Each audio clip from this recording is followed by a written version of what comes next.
Hey guys, how's everybody doing today? It's me, Guilmy again, and I have an amazing guest today. I have the one and only Tyson Dux. The man has went by many names over the years, but if you know Ontario indie wrestling, you know he's one of the best.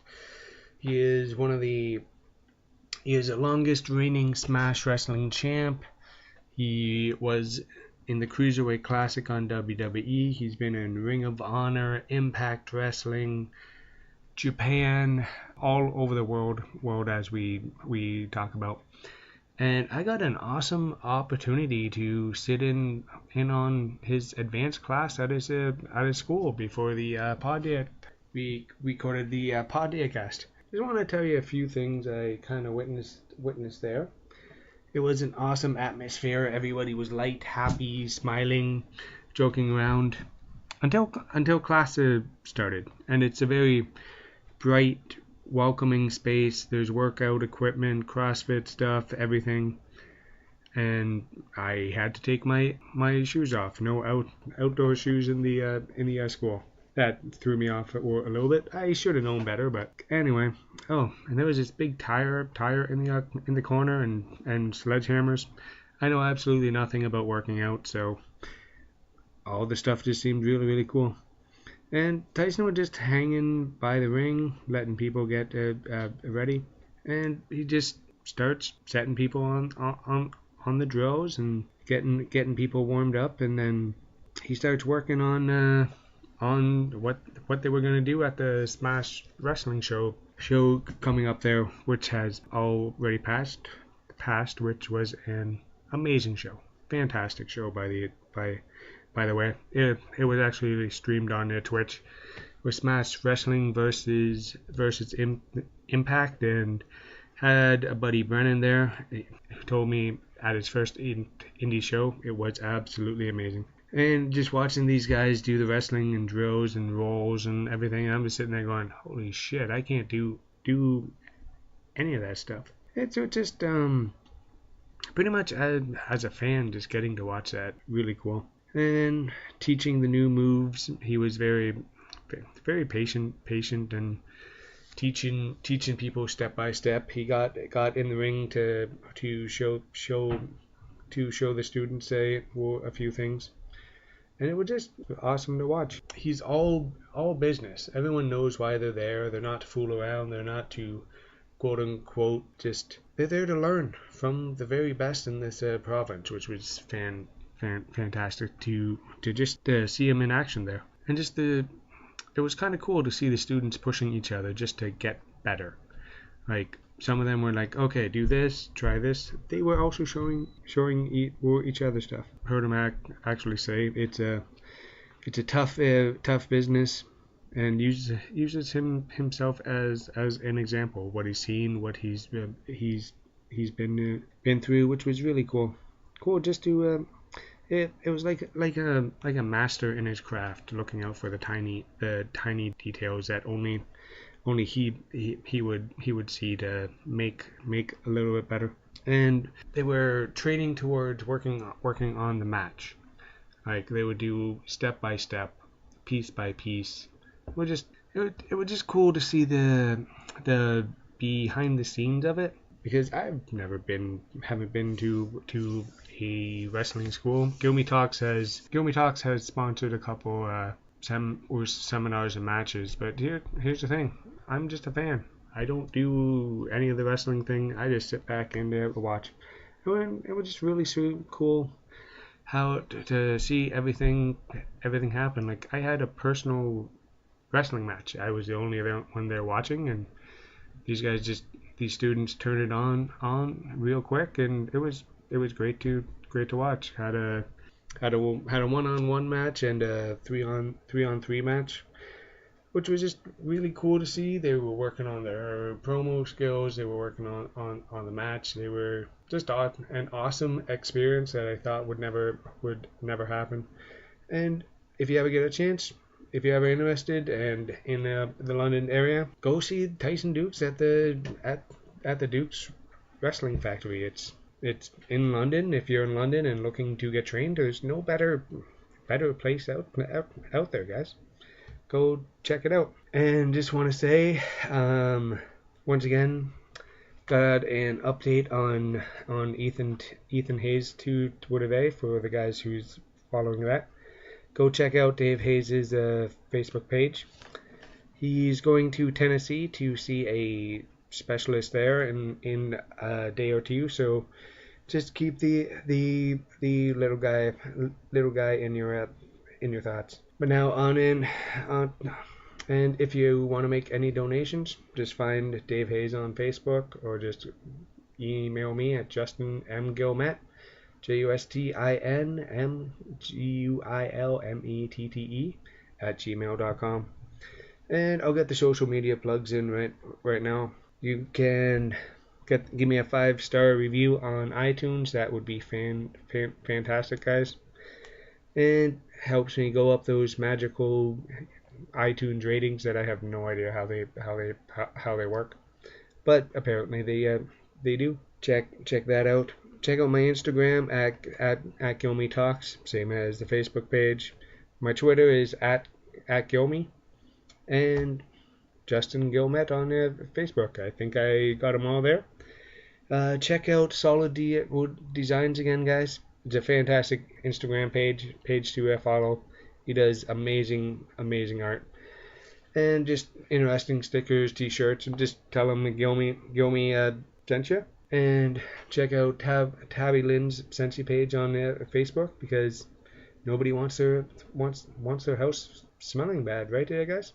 And a new one I want you guys to check out, Bat in the Belfry Art on Instagram. It is a Transformers art page. It's a cool page to follow. The artwork's amazing. The artist just started out with doing those sketch cards, and I think they're only $9 including shipping. If you want something very, very cool and also a little different than average, and you know someone who's a Transformers fan, go check it out. It's amazing. I just gotta say that. And also, we got give a little love to the Love Shop, guys, because they're one of my favorite sponsors. Go to the website, check them out, and also bring your partner along as well, because always shopping for that stuff together is fun. And I went old school with the song because I was talking to Dave earlier, and he's a huge Bare Naked Ladies fan. So I decided to go old school and play Enid, because it's a fun song. Alright, once again, thanks guys. Hope you really enjoy this show. It's a fantastic listen. Enough of my rambling. Here we go. Alright guys, good morning, good evening, good night. This is Guilmy again, and I have an amazing guest here right here now, the one and only Tyson Dux. How's it going, Tyson? What's up, man? How are you? I'm pretty good. I just got to watch, and I got a very special treat as a wrestling fan. I got to sit in with Tyson's advanced class, which was phenomenal to say the very, very least. It was fun, man. Thanks. Hey, anytime, man. This is what it's here for. It's for people to not only train to become professional wrestlers and live the dream. It's also for people to experience. I never shy away from having open doors, so people can come in and see just the day-to-day operations of how hard it is and how much people should really check it out, man, because these kids go through a lot. They go through a lot. I've taken about 20 years ago. I've taken one bump in one ring, and that was enough. Yeah, that's usually most people's limit, right? Yeah, it's the guy didn't tell me to tuck the chin, and it was a very different time. As I noticed with your class, you were very hands-on and very making sure everything's safe, everyone's taken care of, everyone knows exactly what they're doing, and it was just it was just awesome to see. A couple questions for you. Actually, I got thousands of questions for you, but Okay. I don't have all night.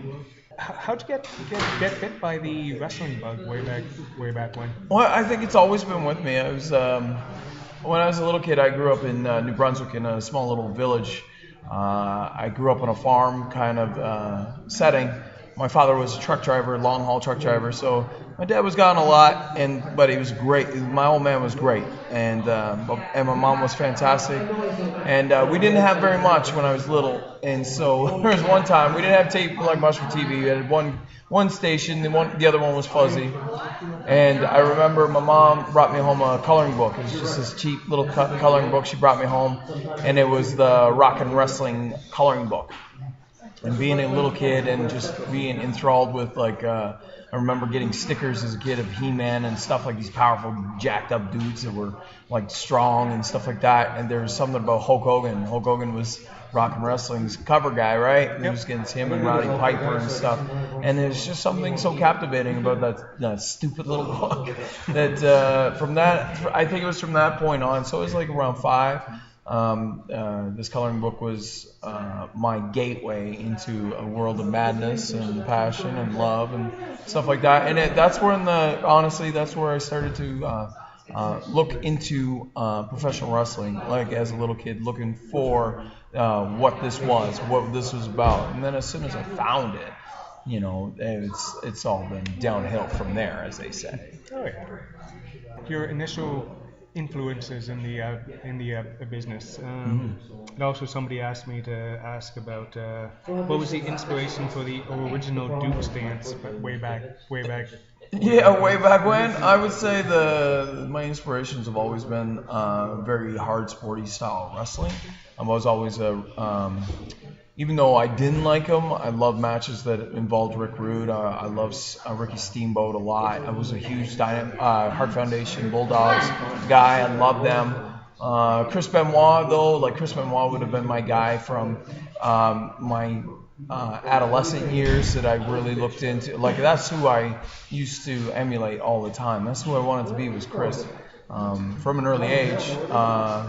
In the business, even now still, I watch a lot of his stuff just to get, tweaks to my stuff, and he's just he was on just a totally different level. As far as the dance goes, the dance was me and my buddy who used to wrestle years ago. We used to make fun of each other, and when we make fun of each other, and we got each other really, really good. So there'd be a terrible joke at the other guy's expense. It would be funny. You'd catch him off guard. You'd hit that joke. And then all of a sudden, you do because we're huge Looney Tunes fans. If you're a fan of the Looney Tunes, you'll understand the Daffy Duck and Bugs Bunny used to do a dance and dance off stage.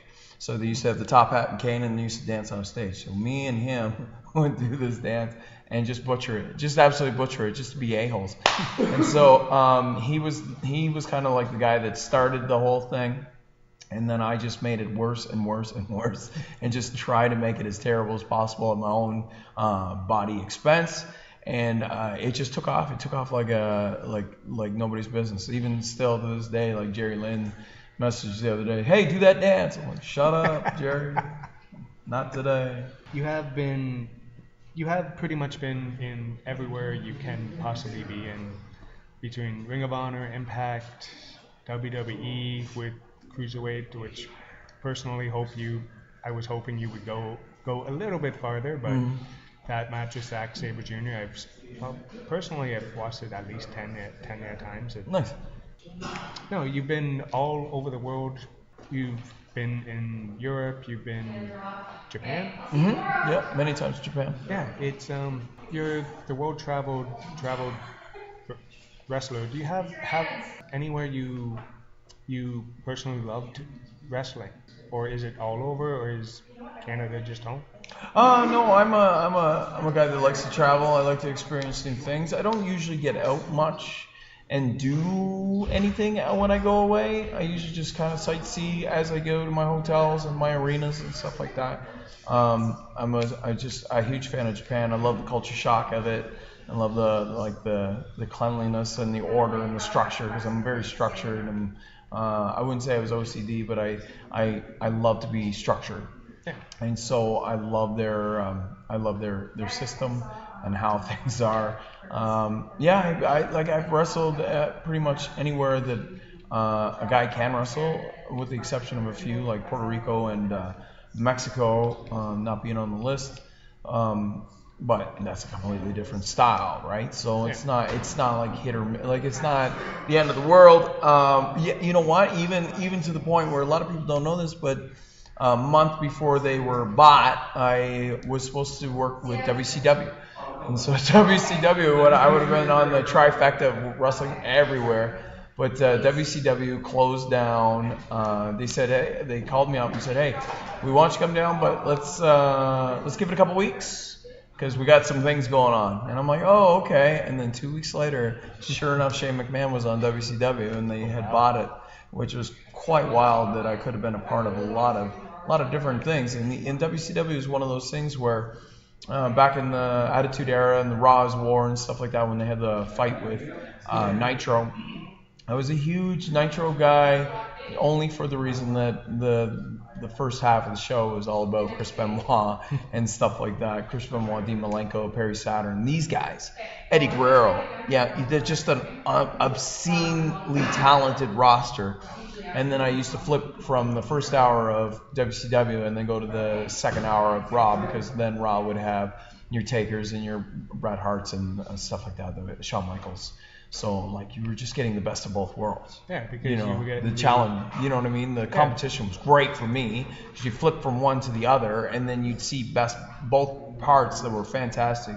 Because to me, the WCW, the heavyweight division at the last hour was awful, and then the first hour of Raw wasn't always spectacular. It was always, like the Disciples of Apocalypse versus the, like Nation of Domination. So I usually came in later on in the show where it was Owen Hart and all these guys. So best of both worlds. Oh, yeah, because I love the cruiserweights from WCW. Yes. That's what I'm actually getting my kids to watching now. Right. And the WWE network is fantastic for them, because my 9-year-old girl is a huge wrestling fan. She loves Charlotte, but then she found out about Trish and Lita and now she's hooked on the old stuff. Yeah.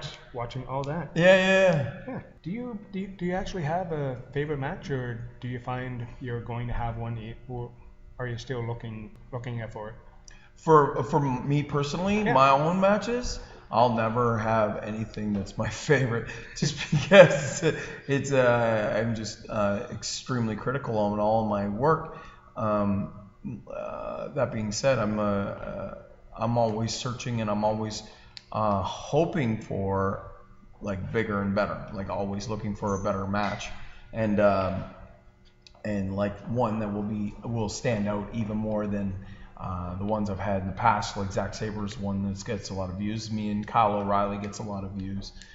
These are like super stellar matches, but there's still not. You can always have a better one. It's just the way it is. You can always do more, and that I always will chase the fact that I want more. I want to do better. So. Well, with that, what do you see 2019 and having in store for Tyson Dux? Well, in 2019, I've made it a mission mentally to like no matter what the match situation is, because sometimes you go into a situation and your opponent might not be the best, or you're in a situation where the match might not be the best setup. But I've gone into this year with the attitude of I'm going to try to give 100% in everything that I do, no matter what it is and how hokey it might be, or whatever the stipulations will be, or what my opponent is, or whatever his caliber is. I will strive to be the best on the shows. And I don't like to steal main event statuses. I don't like to steal match of the night type praise. I'm not about that, but I want to make sure that my end of the work, my end of the show was at the caliber that it should be. And I can always rely on myself to make sure that I can put in the work, right? Yeah. Yeah. Because, well, as you know, first and foremost, I am a fan. Yeah. I love watching you on Smash. It took my boys 3 times to, because you're a very intense fellow. This is what I've been told. Yeah, and it took them 3 times to actually go up and say hi. Yep. And you were fantastic with them, and because you're fantastic with everybody.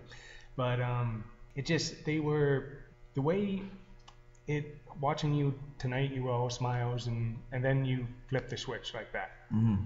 And you were completely serious and going, and it just, how can you have both sides, but you have both sides to you. Mm-hmm. You're the happy smile guy, but you can turn it on instantaneously to be like, okay, I'm not gonna fuck with that guy. Mm-hmm. I'm just gonna stay in my little corner and hope nobody notices me. Mm-hmm. Mm-hmm. And just, it's what it comes down to is it has nothing to do with being emotional. I try to take emotion out of any situation because emotions usually end up getting you in trouble in a lot of situations.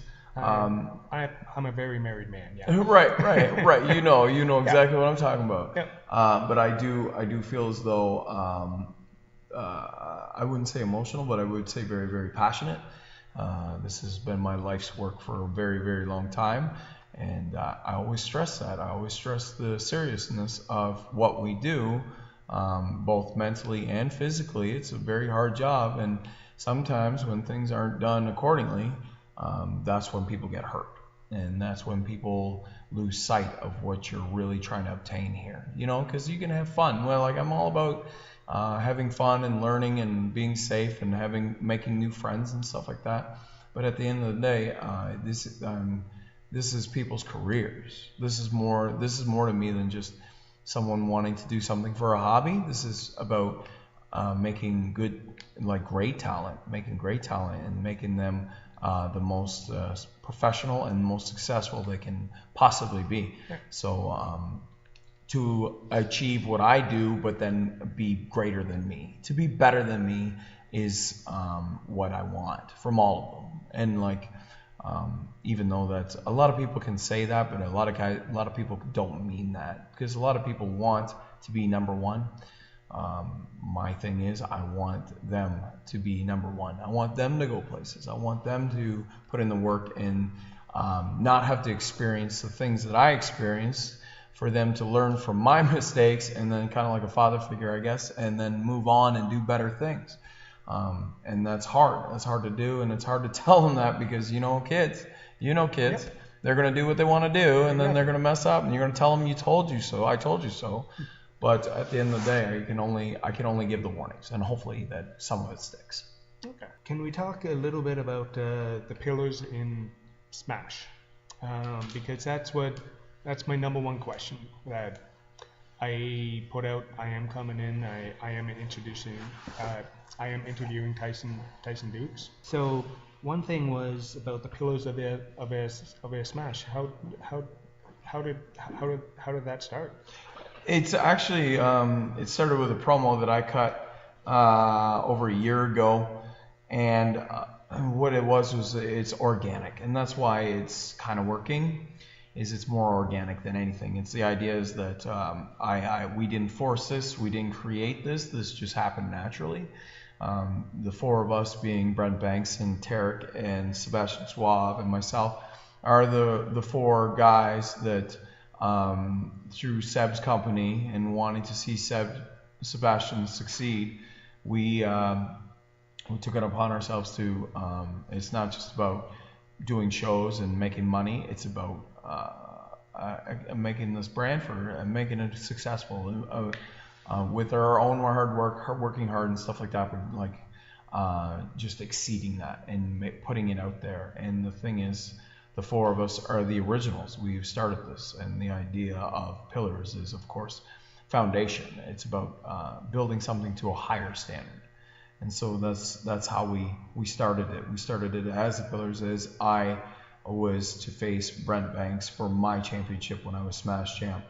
And then I said on any day, and that this is the way it is like, we are the pillars. You'll always get your shot with me, because we're the ones that we make this company. We make this company what it is, because people come in and people go. When the Cody Rhodes, the Facades, the Jeff Cobbs, the Michael Elgins, all these guys, they'll come in and they're great, they're wonderful, but then they go, and then we're the ones that hold it down. We hold the fort. So that's basically what it was, and then it just evolved into a group, and we stand by this. It doesn't mean that we're always on the same side. It doesn't mean that we're never not going to wrestle each other. It's just the statement that we're making, that the four of us will be the guys that are there, and that you should hold us to a different standard. Awesome. What do you actually like to see in a wrestling match? What are you a fan of watching after doing this for a little while? No, I'm a little while. Good Lord. I'm a fan of when it comes to professional wrestling. I'm a fan of realism. Wrestling to me is magic. I've stated this many times. Wrestling is magic to me. Magic is one of those things that everybody knows deep down that magic isn't real. But if you watch a show and you see a trick, you for a split second believe that it's real. And then, like, most of the crowd goes along with it and says, wow, this guy's got powers. He makes an elephant vanish. How does he do it? Well, he's magic, obviously. Right? They know there's a trick to it, but for a while they want to believe that magic's real. And I don't want to know how the trick's done. I just want to see it. And that's the same with professional wrestling with me. I'm a huge fan of magic. So that's probably why I bring it up. I use it a lot in my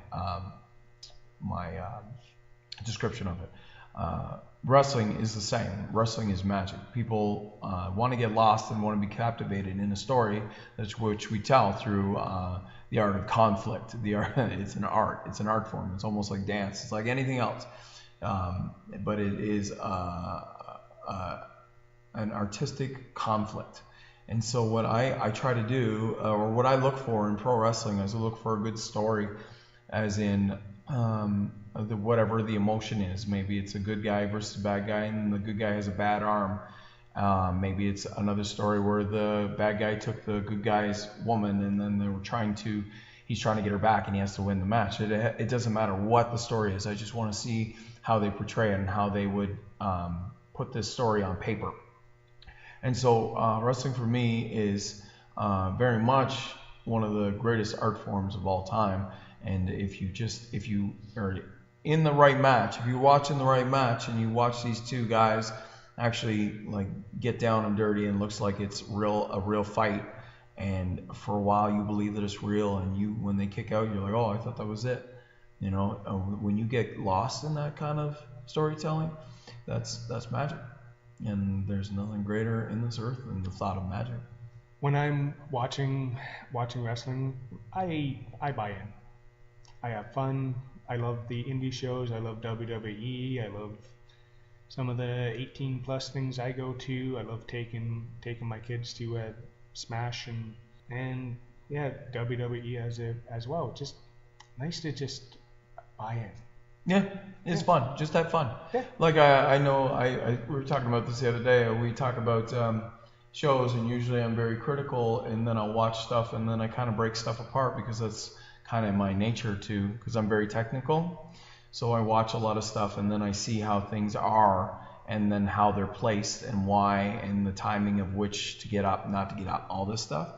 And the one time I will turn off my brain and just watch and enjoy is WrestleMania. And WrestleMania is my one day where I don't worry about how someone did a headlock takeover, or how fast somebody got up, or how someone actually reacted to the move. I just sit there and I watch it for the sake of having fun. And it's the one event of the year where I'll just give myself that pass. I'm like, just have fun, just enjoy it. Yeah, and there's nothing like it, really.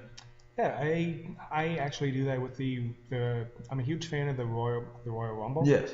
I've seen everyone since Jim Duggan won the first one. Hells yeah. I've been watching them every year, and that's just I don't care what anyone says. That's just my favorite event to watch because I love seeing the surprises. I love seeing the Jarrett's here. Yeah, right. From Yeah. previous one, and he's going to sing with Elias. And really wish that happened, but Right. Yeah. See, I'm a fan of I think it was 1992's Royal Rumble's probably my favorite, and I think I had that on VHS and I watched that a million times.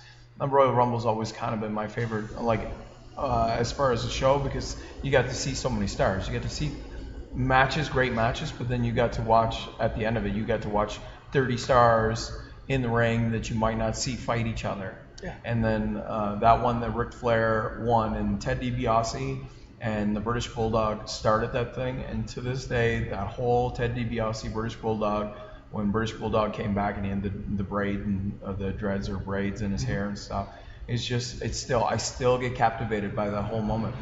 It's still my favorite Royal Rumble of all time, and will go down hands down as one of the greatest of all time. Alright, just like one of mine when Demolition came in.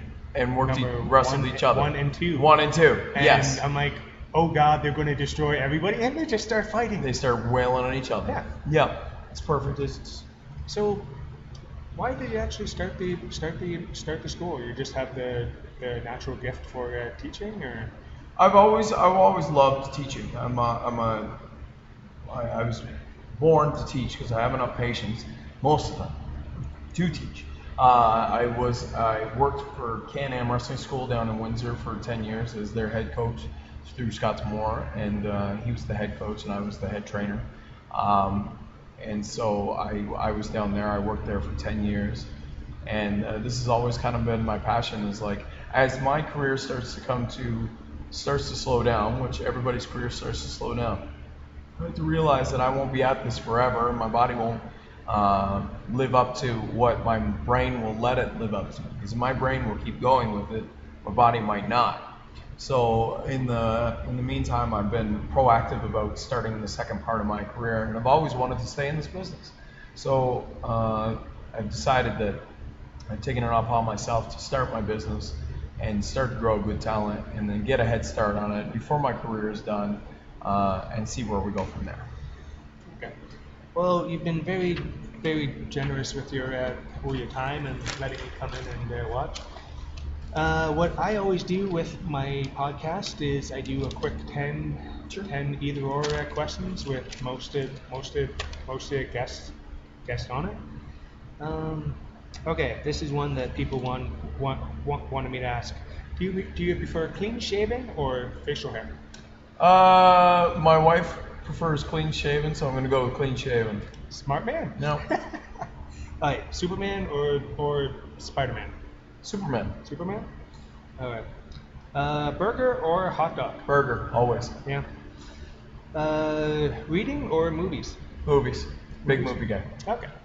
Salty or sweet? Oh, both. I can't do one or the other. Oh, okay, hold on. You're going to make this hard on me. If I have to pick one, I'm going to go salty. Salty? Yeah. My personal favorite thing, if you ever get to try it, salted dark chocolate caramel. I have. Listen, listen, chips and donuts, I'll do it both. I have both sides of the teeth and the whole sweet and salty thing. So yeah, I'm a real mess when it comes to that stuff. All right. Pirate or Viking? Viking. Viking. Slippers or barefoot? Slippers. I don't like bare feet. Yeah. Toilet paper, over or under? Over. Like, don't ever do the under with me. I will punch a human being in the face. It's the worst. Like, how anybody ever does the under and says that's correct, I baffles me. It baffles me. It's over. Night owl or early riser? You see, I have a kid, so I'm both. And there's a lot of times where I went for years and years and years and did I used to drive transfer trucks, so I was up late, but I was up early. So, but what do I prefer? I prefer early mornings. Yeah. Early morning guy. I actually wake up early. I wake up before my kids, so I can walk the dog, get a coffee in. Get yourself set up for the day. Yes, Yeah, I agree. I need that 10 minutes, or my day is just shot. Just need at least 5. Just give me 5 minutes. Yeah. And then I can start. Yep. Yeah, same here. Alright. And last but not least, priest or maiden? Maiden. Maiden? Yeah, it took me a second there to think about it, but yeah, we'll go maiden. Yeah. You're about my age, so you actually know what I'm talking Yes. about. Yeah. Yes. Yeah, it took me a second to think about song choices, but yeah, if I'm gonna run to the hills every time. Oh yeah. Well, once again, thank you very, very much for your time, and I love this, man. I love that this is in London, Ontario, my home city. That I know there's a wrestling school, and I'll never be a wrestler, but it's just nice to know this is here. Well, thanks, It's man. just Thank you very much. because people ask me, and I tell them, hey, have you checked out this? And then they don't because they're just lazy. Or scared. Yes, there's two. Yeah. Yeah. All right, man. Well, thank you, brother. Thank you very much. Hey guys, I just want to say thank you for listening all the way through here. As I said previously, that was an amazing interview with Tyson Dux. Loved listening to him. Loved going to the school. It was an awesome opportunity to just see everything, and it was just fun, man. Just really, really fun. Just want to give a couple shout outs to my advertisers again. Just want to go to theloveshop.com for all your private needs there, folks, because everybody needs a little extra something in the bedroom to help out so many times. And just want to say, go check out Solid Designs on Instagram, guys. Tell them Guilmy sent you. Order a shirt or a something, or a sticker. Or not. That's cool too. Just go out, like his Instagram page there. And check out Tabby Lynn on Facebook. Check out her Scentsy page, because nobody wants your house to stink. And just want you to everybody to go check out Bats in the Belfry Art. It's a Transformer art page there that I've been really digging lately. And also helps a friend of mine runs it. You need to get a hold of me. It's justinmguilmette@gmail.com. Guilmette is Guilmette. And saying that, remember to check out the Ethan Hayes page, guys. I'll be mentioning this for a while. So he's a friend of mine's kid who's going through a lot of tough things right here now. So if you can throw a few dollars his way, appreciate it. And just thanks for tuning in. If you need me on Twitter, it's @Guilmy. You need me on Instagram or Facebook, it's @Guilmy Talks on there both, as well as Justin Guilmette for just my regular stuff. You can DM me, ask me any questions about the pod. And you know what, guys? Have a fantastic day. Thanks for listening. And one last thing, if you can take a moment, go review us, give us a 5-star review. That would be awesome. And just ending it out with some Corn Twisted Transistor, because I like this song. Bye, guys.